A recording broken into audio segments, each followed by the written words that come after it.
Hello, my friends, and welcome to another episode of the Becoming You podcast. Today we have something a little unusual.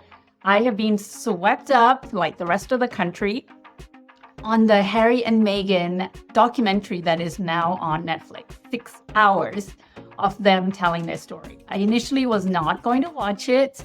And then I was scrolling all through social media on TikTok and Instagram, and people just had so many opinions. And I thought, you know what? It might be fun to add my own opinion to the mix. So I decided to do an episode to look at the Harry and Meghan story through the lens of a life coach. So welcome. I sometimes do my own analysis of TV shows that I have loved, and this is one of them.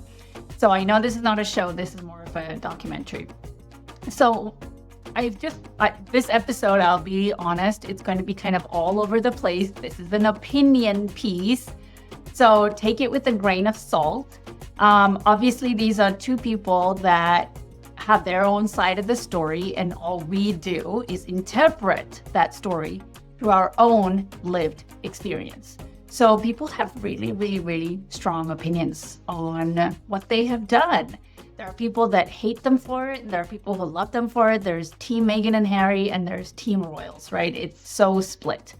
So one of the first takeaways that I had is that it's impossible. This is a perfect demonstration that it is impossible to please everyone around you. I mean, Harry and Meghan are known to billions of people around the world. And in the beginning of her story, she really, really wanted to fit into the royal family. And she was so excited about her role. According to her, right? I am Team Meghan and Harry, by the way, in case you wanted to know. Let's just get that off to a running start. I am on Meghan and Harry's side. I know there's a place for the royals in this world, but I believe they are outdated. And I have so much to say about what Harry and Meghan are doing and why it creates such division. But the first thing I wanted to start by saying is that no matter what they do, they're not going to be able to please everyone, right? Because everyone's got their own opinion, and no matter how you act, it's not going to please them. And it's clearly demonstrated through this documentary. Because I don't see anyone changing their mind. I don't think you'll be changing my mind and swaying me to Team Royal. But that's because I look at them through the lens of what I have gone through, the healing process that I have gone through. And I have so much sympathy and empathy for this couple who are fighting for love. So one of the things that I took away, and a reminder for you, is that all you can do is live your life by what is true to you. If you live your life to impress others and please others, you will literally have your soul sucked dry, because that's what Meghan tried to do.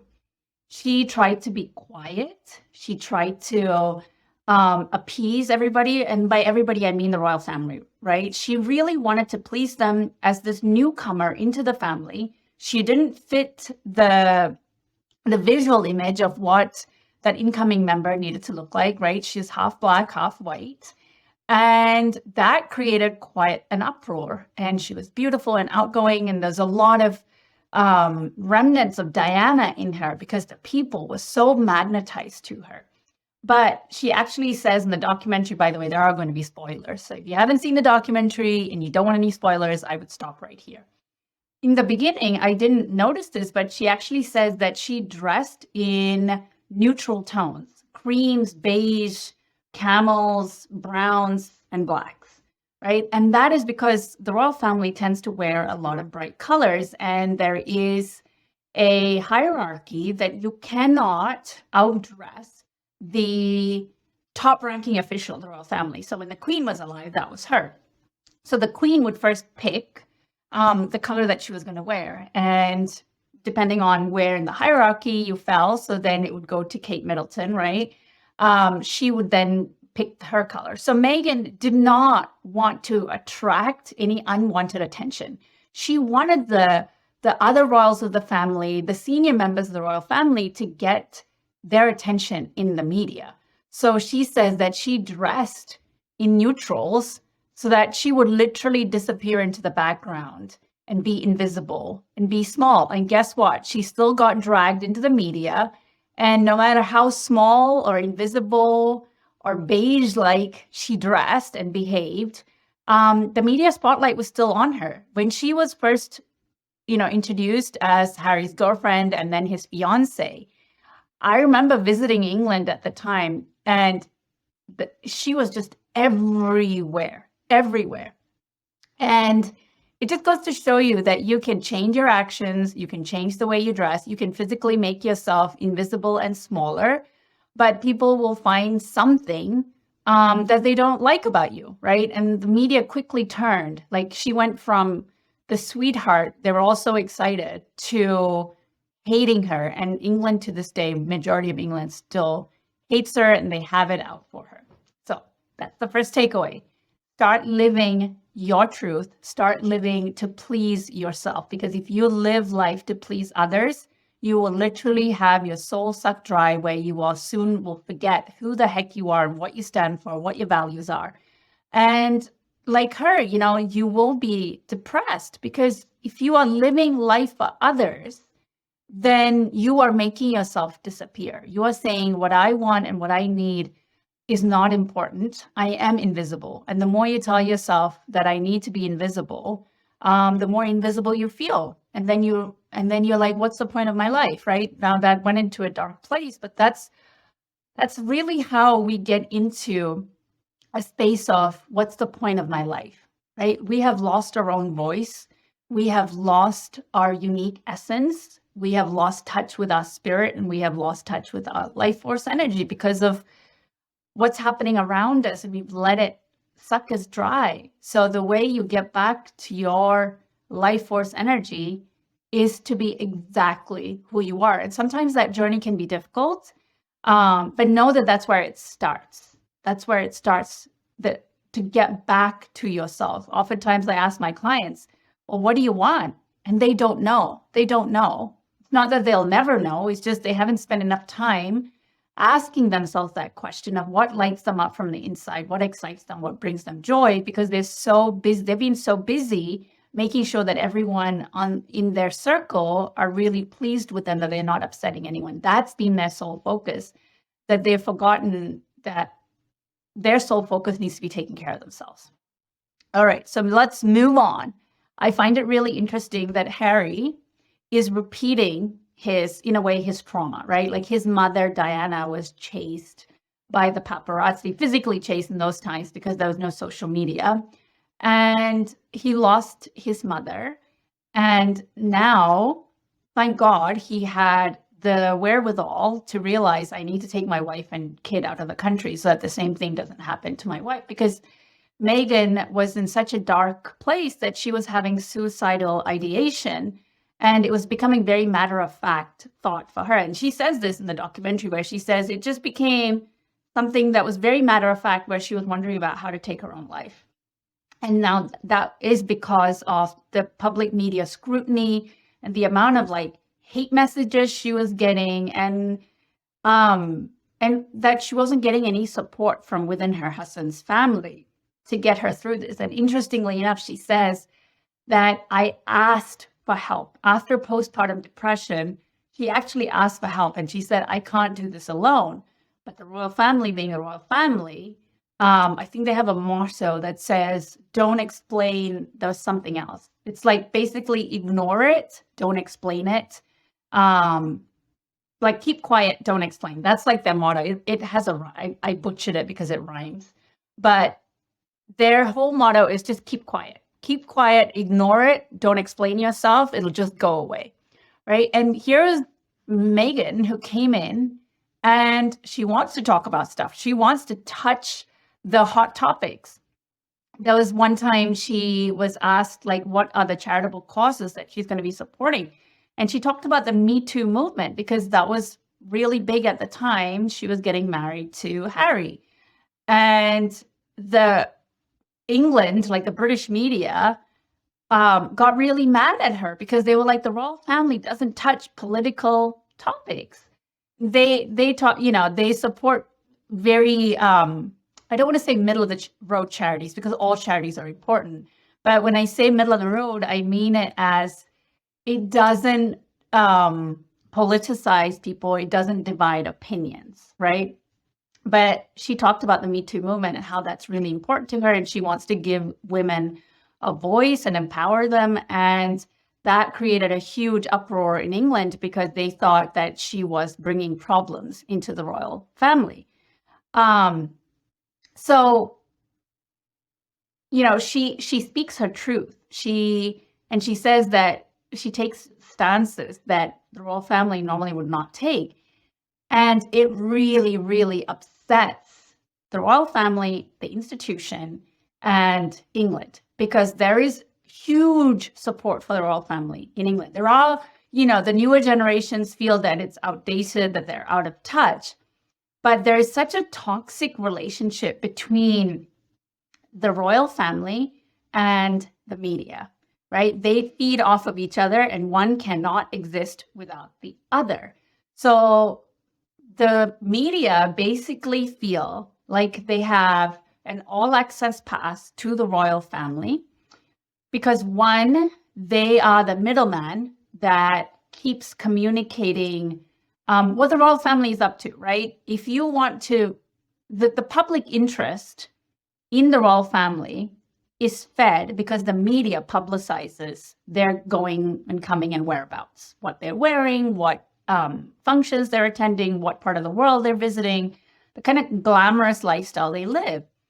We as the public have access to that because the media spends time covering it.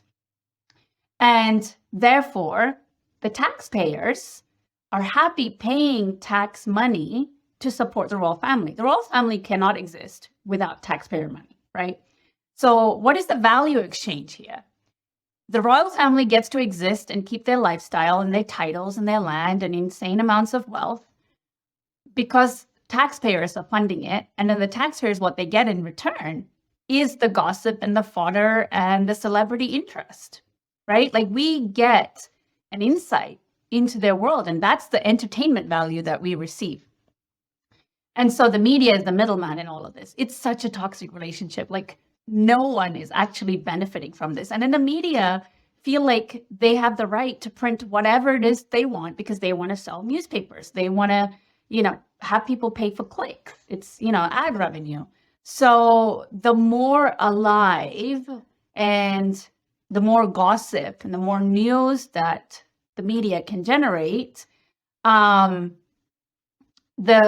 more, relevant that the royal family stays. So it is really toxic. Really. When I say it's toxic, it is so toxic because whatever the media prints, the royal family really can't push back because if they did, then this whole balance, this delicate balance of this relationship that they have will be upset and it will start unraveling. And so with the introduction of Meghan, it got to a point where it was really harmful for her mental health, her spiritual health, her emotional health.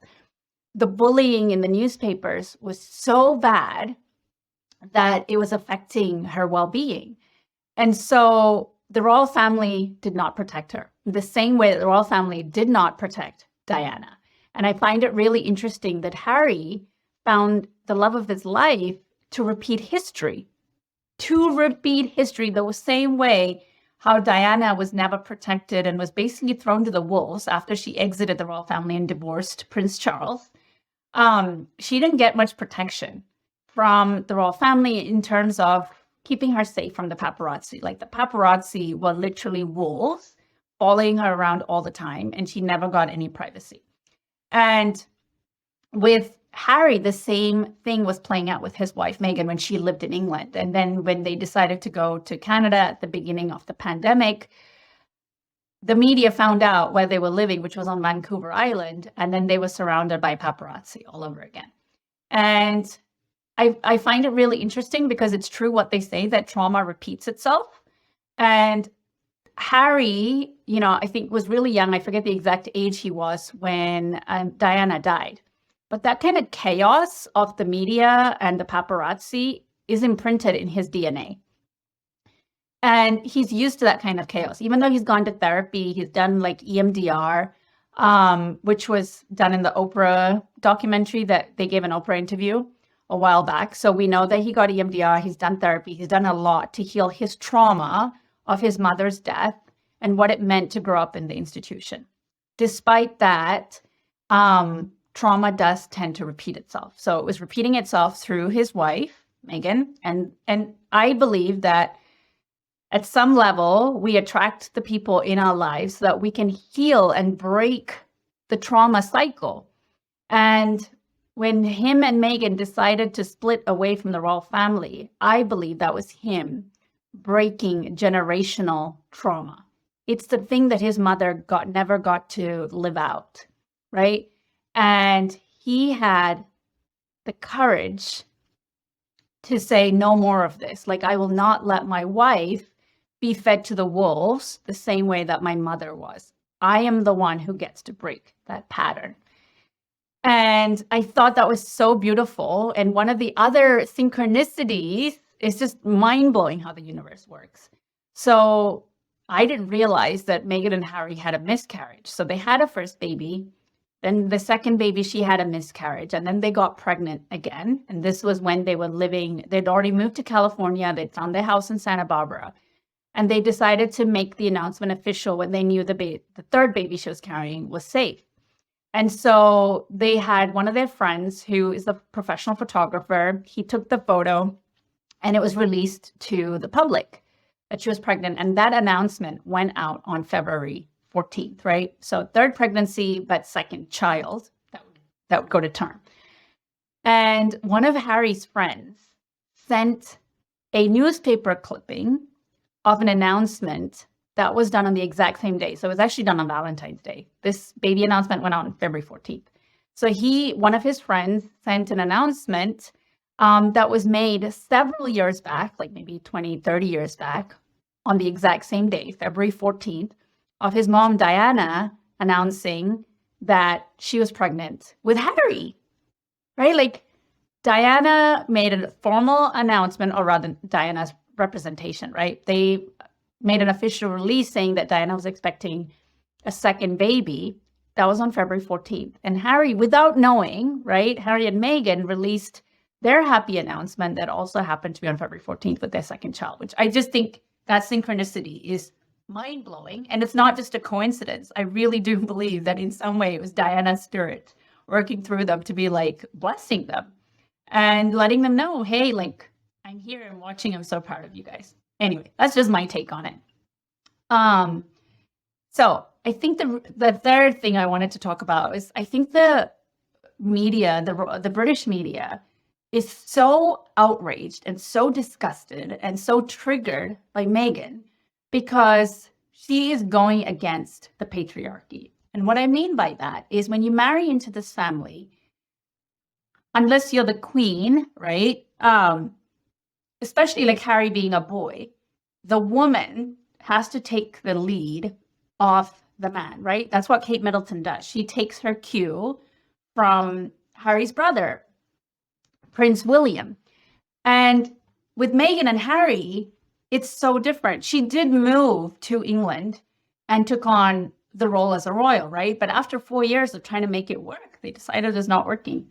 And Harry gave up everything and moved to his wife's country and gave up his titles, gave up his wealth, gave up his role in the institution, gave up his country, gave up his friends. He sacrificed so much to save his relationship. And I think for a lot of people who are steeped in patriarchy, they don't even know that they're steeped in patriarchy. That outrages them. Like, how dare he upset the system, right? Because the system is set up in a way for the woman to follow the man's lead. It's very normal for a woman to give up her job, to, especially in the South Asian community, we go where our spouses are. I know I'm generalizing, but and generalizations happen because that's what the vast majority of truth is. I know there are exceptions. But even my own life, like I take the cue from my husband in terms of where are we going to be living? Like, I left England to move to the US because that's what my husband was. And his job I deemed was more important at the time. He was earning more money. So there's a lot of things that goes into that. But I truly believe that it upsets a lot of people that Harry gave up so much for his woman, right? And I also find that history repeating itself. I'm going to get all the names butchered, but Harry's grandmother, great grandfather, right, was the king, which was the queen's father. But if you don't know history, the queen's father was not the rightful heir to the throne.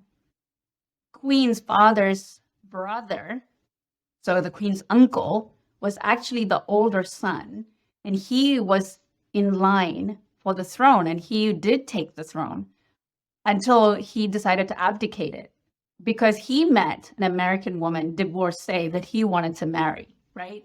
And at that time, the royal institution was like, oh my God, because she would have been the queen, right?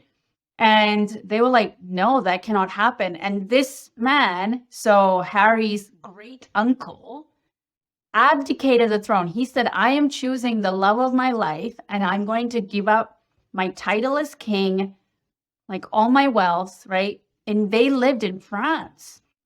And this woman was an American divorcee. I find it mind-blowing that the same thing happened again, and Harry is doing the same thing as his great uncle, right? Which is, I love my wife. I love this relationship. I love our love. That is actually more important to me than all the titles and the wealth and the privilege and the institution and my family. Because literally, Harry's great uncle was kicked out of the family. It's mind-blowing that the royal family keeps repeating this over and over and over. They're saying, you follow our rules or you get kicked out. And this is the definition of an abusive relationship and an extremely toxic relationship, because they are withdrawing their love, their support, their resources in the hopes that this person will come to their right mind and change their ways, right? That's how an abuser works. That's why it's so scary for a woman or a man to leave an abusive relationship, because they truly believe like that they can't survive. And a lot of times they are not able to survive because they don't have money, they don't have a roof over their head. And I'm talking about the average Joe, right? I can't imagine whether it's easier or harder if you've had more wealth, because you have a lot more to lose. Like, I think, I don't want to go down that road. But Harry obviously has resources to connections and things like that. But the royal family, if you need to be a part of them, you have to play by their rules. If you don't, they will withdraw. Like, they withdrew Harry and Meghan's security. They took away their titles. They took away probably a lot of their inheritance. They took away their roles of like the impact that they could have had as, you know, the royal family that worked a lot of charities and institutions. So they basically, in a very subtle way, said, if you don't toe the line and just put up with this stuff, which is, Meghan, stop complaining about how the media is so mean to you. Meghan, stop complaining about your depression. They just wanted them to keep quiet and follow the rules, right? And they didn't. And that's why the British media and the royal family is so upset. Well, I can't speak for the royal family. They didn't actually come out and say we're upset. But by them not saying anything, it's pretty clear to see that they're not happy with the decisions that Harry and Meghan have made. And then the timing of this documentary was really interesting, because here is a woman who's saying, I have postpartum depression. I am depressed. I'm really struggling to get up every day. I'm having suicidal ideation. I need help. She said in those words, I need help, right? And then the British media is like, oh my God, she's such a whiner. She's just complaining all the time. And I think this is the idea that if you have privilege and access to insane amounts of wealth, and supposedly you live in these mansions and you have, you know, staff, etc., that you don't have a right to be unhappy. That's not true, right? It's like we punish people when they have a cry for help. We're like, you have all of this stuff that most of us are begging for, how can you be unhappy? It's like we believe that money and resources and stuff and great fashion and being friends with celebrities, etc., means that you don't have a right to be unhappy, right? And I think a lot of you listening to this podcast struggle with that same line of thinking, which is, I have a great spouse, I have healthy kids, I have a good career, I make a decent amount of money. Like, I should be happy. What am I even complaining about? I should be grateful. And there's a lot of shame that's attached to the unhappiness because you're telling yourself, I should not be unhappy. What's wrong with me? And so Megan was asking for help. I don't know whether she was feeling shame around it or not, but she was made to feel shame because she was unhappy, even though she had such a privileged life. She had a beautiful baby. She was part of the royal family. Like, what more can you ask for? Like, if you can't be happy, I think that triggered a lot of people because they're like, even with all this stuff that you have, if you can't be happy, then what kind of a chance do we have to be happy, right? And so I think it makes the British media mad as heck. And they were saying, oh my gosh, like, just stop complaining. Like, what more do you need to be happy? Which I think is outrageous. Because depression and unhappiness doesn't like pick the person, right? Even though you have all of this money and wealth and this life from the outside that looks so glamorous, it doesn't mean that you don't have a right to be unhappy. We're all human and we all have human struggles. So, and here's this woman who was crying out for help. And the British media and the royal family say, nope. No, we're just going to keep quiet because we don't talk about human things like that. The entire image that the royal family tries to project, they play this balance of like, we're just like you, we're normal, and they try to dress like normal and portray these, cute images that they put out in the public. But then they also put out this image of like, we're better than you, like the way they talk and the way they move. There's almost this inaccessibility. And there's this image of being put on a pedestal because then that's what keeps us interested, right? If they were just like normal Mary and Joe, we wouldn't be interested as neighbors. So there is that curiosity and that unapproachability, that aspirational quality to them that makes us interested. So they try to deny that they have human problems just like everybody else. And so there's this woman that's come into their family saying, I need help. And they're like, nope, just keep quiet. She wasn't given the support because God forbid if it gets out into the media, then what does that say about them, right? So they denied this woman access to help and she was struggling on her own. And with the death of Twitch, if you haven't heard, Twitch is the producer of The Ellen Show. He was a dancer. He was a DJ. This guy was super successful. He was married with 3 kids. He had a huge TikTok following. Like, people just loved him, right? And he just committed suicide. Okay. Completed suicide. That's the right term, not committed.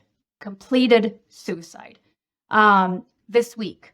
And people were like, oh my God, reach out to your, the strong ones. They're usually the ones that are struggling. And I'm thinking the whole social media is like, oh, if you'd only just talk to someone, I'm sure like there are people who wanted to help.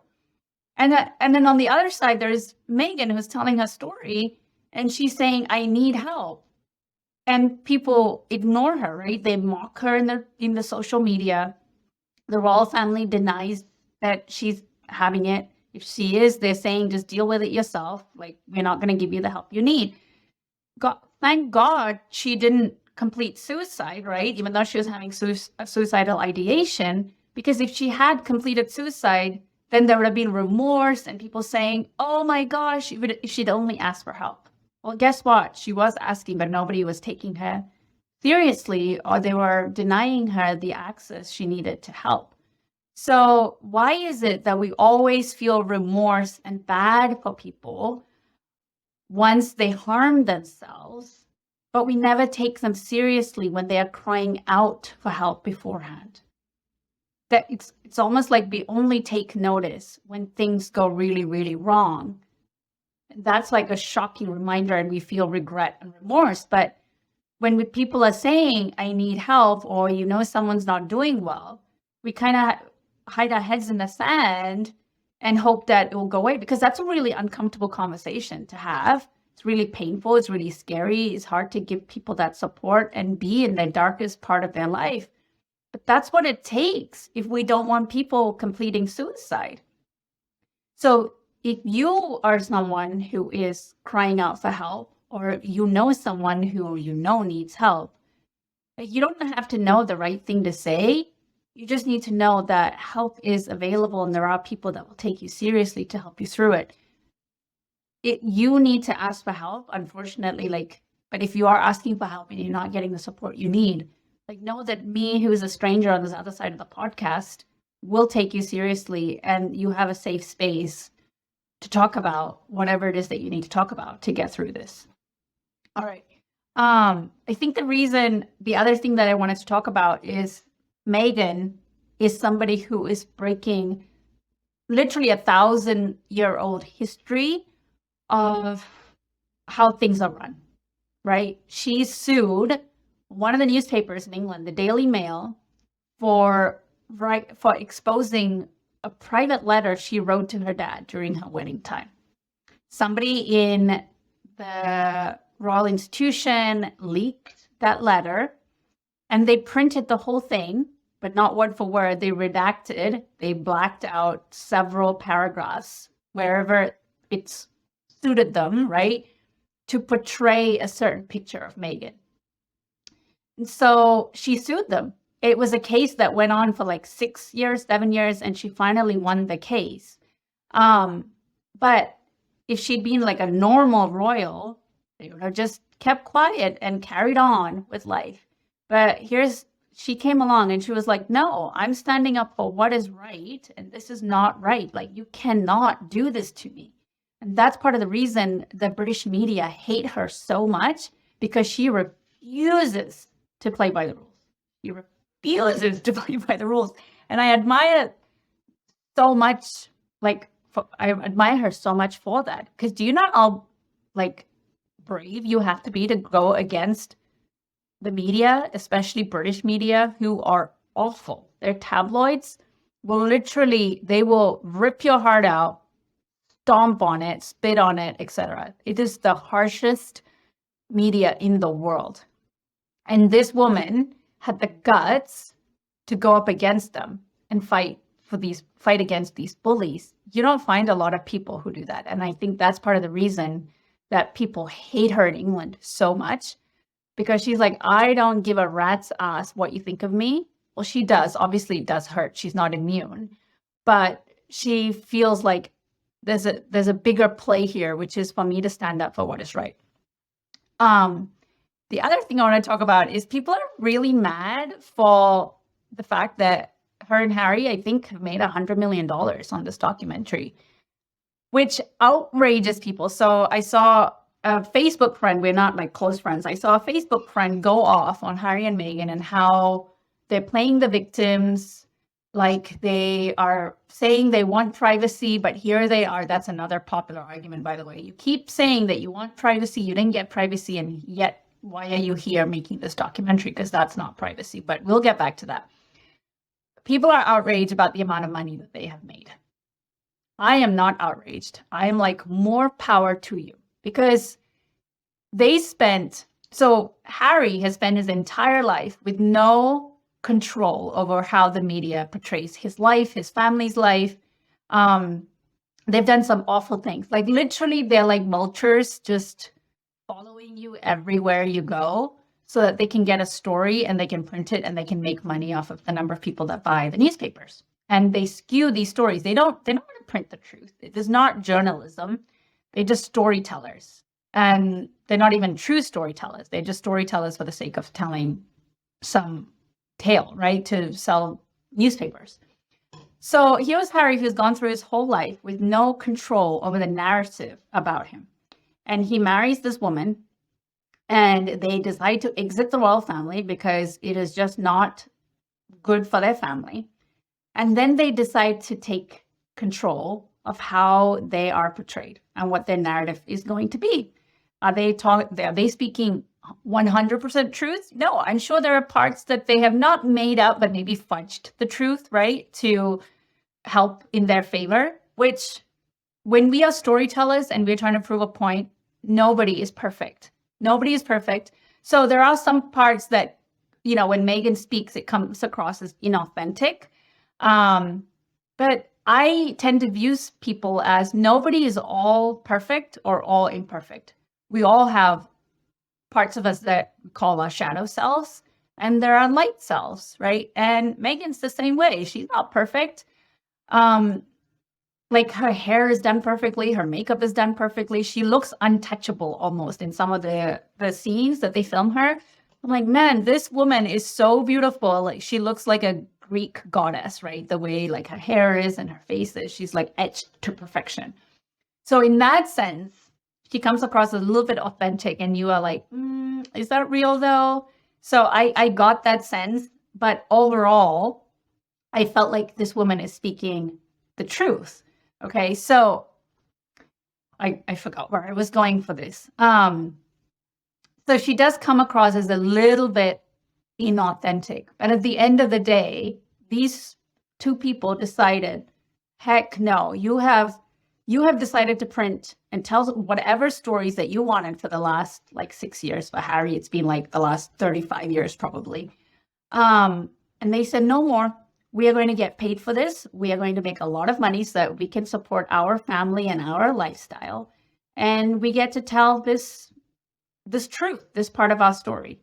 And the truth is always different, you guys. I think we lose sight of that there's only one truth. Yes, but there are lots and lots of different perspectives to a truth. And so I thought what they have done is so clever and so smart. And people said, it's incredible that they have like B-roll film, which means that they were filming themselves on their phones, documenting their lives, from the time they decided to move to Canada at the middle of the pandemic, like March 2020 is when they moved to Canada. And there's lots of videos that they have taken on their phones of what they were going through and how difficult it was. And there are also really sweet moments of their babies being born and like special announcements that are happening. And people said, well, this was all like orchestrated. They knew they were going to make this documentary from the beginning of this, and this was all a money-making scheme. And she's like a master manipulator. And the way I look at it is, they did film behind the scene, but I don't think they knew how this was all going to play out. But they knew that at some point this content would become really, really useful. And I think that's really smart on their part. I think they had some very smart friends that are in the entertainment industry who advised them to do this. Because there is something so powerful about following the journey of someone's life. It's great when you say, this was my before and this was my after. Like, think of somebody on a weight loss journey, right? If somebody lost like 100 pounds and they announce it on social media, yay, like that's like a one-time post and we're really happy and celebrating them. But it's actually so much more powerful and impactful if that person had documented over the course of the year of how they lost 100 pounds, right? Their struggles, their pain, their wins, their failures, like what worked, what didn't. Documenting that journey actually provides so much more insight and inspiration and impact. And I believe that they were recording themselves on their phone because they knew at some point recording their journey is going to help. They didn't know. I don't think at the time they knew we're going to do this documentary and we're going to sell it for $100 million. But I think they had some really smart advice. But they were told, start recording about what you're going through behind the scenes because there's some way we're going to be able to leverage it. And good for them. Like, they want to tell their side of the story, go for it, because the royal family just never shares. It's very controlled, right? Like what images and visuals they put out. And like I said, it's very toxic, and I don't think it's genuine or authentic. Harry and Meghan decided a different way to do it, but it's very healing when you get to tell your side of the story, right? And they never got to tell their side of the story because the royal family's motto was always like, don't explain, right? Don't reveal, don't explain. And they were tired of it. They were tired of being misinterpreted, which it's still happening, right? Even after the documentary, there are still some people who are digging their heels in even more and saying, see, like all the things I've been telling you about them, this documentary proves it. And then, so the documentary really didn't make any difference in swaying people's minds. I don't think they've made any more fans because all the polarized opinions are still polarized, and people just use the documentary as evidence to support their arguments, which goes to show you just live by your truth, because no matter what you do, you're not going to be able to change people's minds once they've made it up.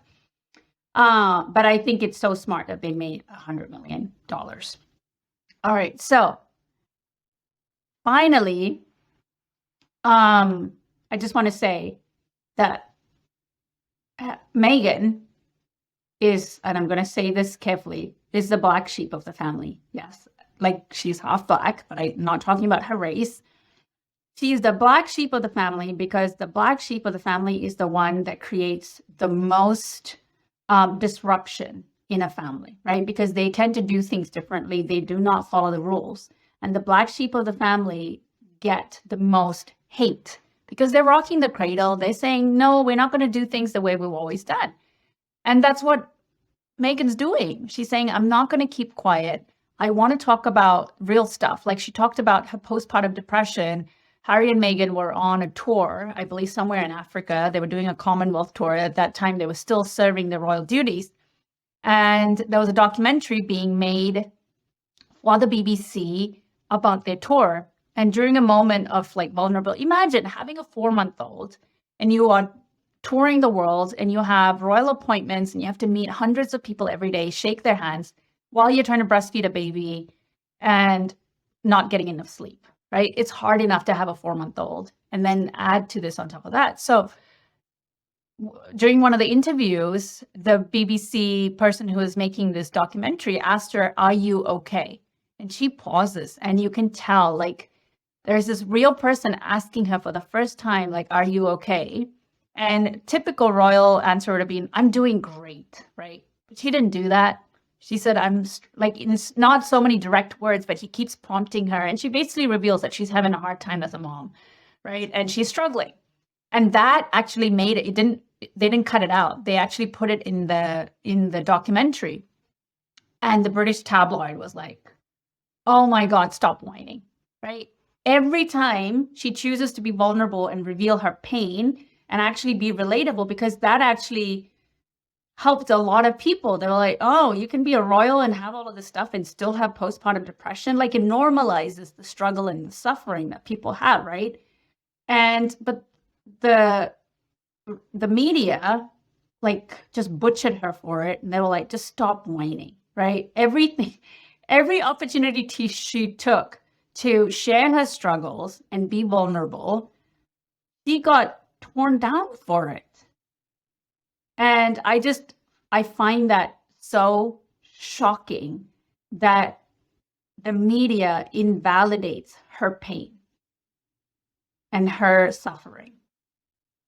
And this is a form of gaslighting, right? Where you tell a person what you're going through isn't really what you're going through, and then they make you feel like you're wrong to have these feelings, and it's not just to invalidate your reality, they actually go on to tell you that you are the wrong in this, that you are the awful person.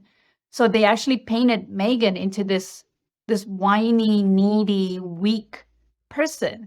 That is actually gaslighting. And then they kept repeating it over and over and over all these years. So you start to actually think that you are the crazy one, right? But thank God that she didn't lose herself in it. They had enough foresight to be like, if we stay in this system any longer, it's going to destroy us. And they got out. And Harry's actually like living this normal life with his beautiful family. It's so beautiful. Like I love their love. They are so deeply in love.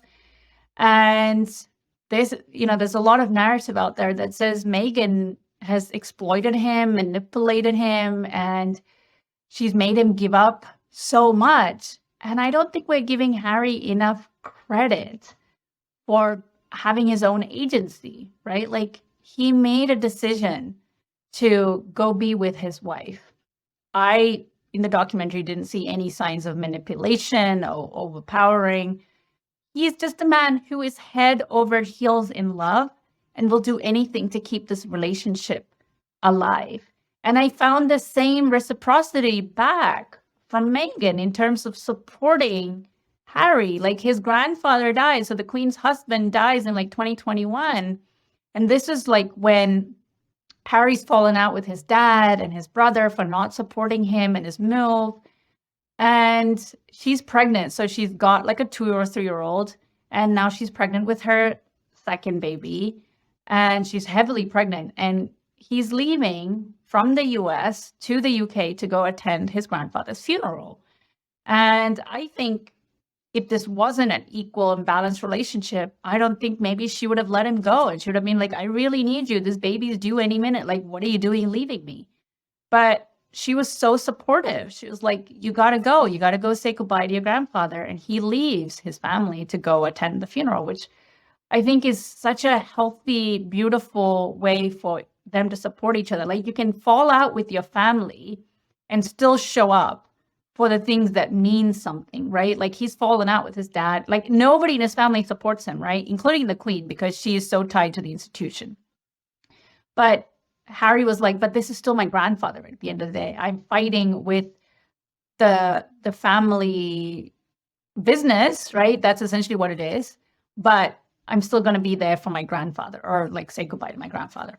Anyway, like I said, this episode has been long and all over the place, but I hope you enjoyed getting an insight into my brain on how things work and how I tend to look at things through a life coach lens.